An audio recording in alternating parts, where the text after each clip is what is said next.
সেই জায়গায় আমরা মানে স্পট বানাবো, ঠিক আছে? আমরা তো সেবা দেই, এই জনগণের সেবা দেই, যেখানে কাস্টমার পাবো সেখানে আমরা সেবা দিব। আমাদের স্পট বানাই না। আগে তো আমরা বোতলে ছিলাম, আমাদেরকে বোতলের থেকে বাইর করছে, অনেক জনকর্মীরা বোতলে ছিল, বোতল উচ্ছেদ করে দিচ্ছে। জায়গা দেন, আমাদের জায়গা দেন, আমাদের মেয়ের আছে জায়গা দেন।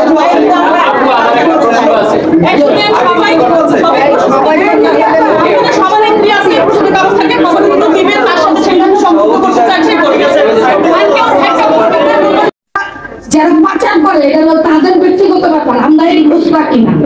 আমাদের বদলে যারা আমরা যৌনকর্মী এই পেশা আছি, যারা এডের মানে বয়স হয়েছে, যারা বুঝে, তাদের জন্য আমাদের এই সংগঠনের আন্দোলন।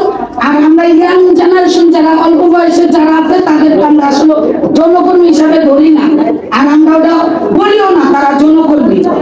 আর আমি একটা কথা বলতে চাই, সাংবাদিক ভাই ও বোনেরা, আপনারা দীর্ঘদিন আমাদেরকে সাপোর্ট করেছেন। কানবাজার উচ্ছেদের থেকে নিয়ে, কান্দাবতী উচ্ছেদের থেকে নিয়ে বিভিন্ন সময় আমাদেরকে অনেক সাপোর্ট করেছেন। আমরা চাই যে আপনারা আমাদেরকে সাপোর্ট করেন।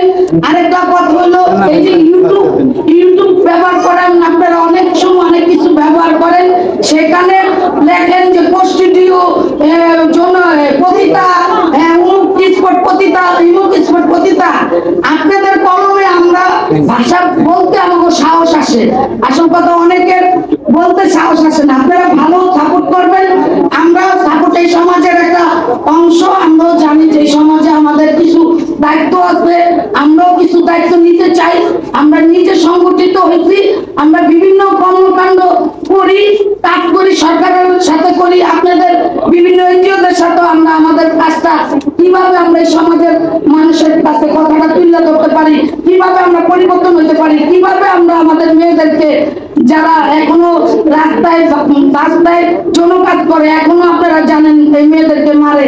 এই যে দেখেন আমাদের মেয়েরা অনেকে ছবি নিয়ে দাঁড়াইছে, আমিও দাঁড়াইছি, যে আমাদেরকে এই ধরনের অত্যাচার নির্যাতন যারা করতেছে, আমরা তো মানুষ, সবাই তো না, আমরা তো মানুষ, আমরা তো এই দেশের নাগরিক, আমরাও তো ভোট দেই, আমরাও ভোটার, আমরা সরকারের ট্যাক্স দেই।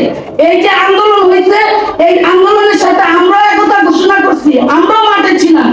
তারপরে এখন যখন আমরা চাচ্ছি ধর্ম কর্ম করে আমাদের একটা দেশের বাংলাদেশ করতে চাইতেছি, সেই ক্ষেত্রে আমাদের এত অত্যাচার কেন, এটা আপনাদের কলমেই তুলে ধরবেন। আপনারাই আমাদের পক্ষে কথা বলবেন।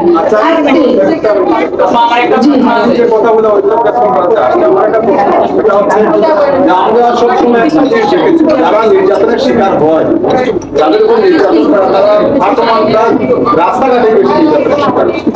যেমন ধরেন এইদিকে ছিল, কানবাজার ছিল, কান্দাবতী ছিল, নীলতলি ছিল, এই সরকারের